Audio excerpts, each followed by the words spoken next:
Une des questions que les Africains se posent, et je me fais le relais, c'est comment est-ce que ça s'est passé au plus fort de la crise? Comment on arrive, vous qui avez participé à ces réunions au niveau de la CEDEAO, à décider par exemple de sanctionner le Mali, plus tard le Niger? Comment est-ce que ça se passe concrètement? Vous qui êtes au cœur de la médiation, est-ce qu'il y a deux camps qui dès le départ se présentent? Est-ce que ça va de manière évolutive? Ça, c'est les raisons pour lesquelles on est content de vous avoir aujourd'hui, parce qu'on veut comprendre qu'est-ce qui a pu motiver tout ça.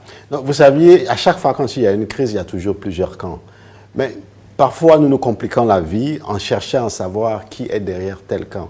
Mais c'est comme dans une famille. Mais c'est important. Partout ailleurs, non, mais c'est-à-dire que partout ailleurs, quand il y a un problème qui surgit, même parmi vos enfants, les enfants n'ont pas toujours la même opinion, la même position. Donc, au sein de la CEDEAO, dans les autres institutions, l'Union africaine, toutes les institutions internationales, aux Nations Unies, c'est toujours la même chose. Mais revenons au cas de la CEDEAO. Évidemment, ce qui est plus important, comment je peux vous dire aujourd'hui, c'est que vous connaissez la position du Togo. Elle a été claire.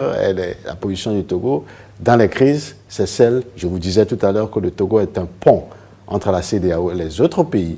Donc, la position du Togo est une position toujours pacifique. Nous avions fait le choix de la paix. Ça nous coûte parfois cher, mais quand il y a des difficultés, nous disons que ça ne sert à rien de vouloir coûte que coûte sanctionner les gens.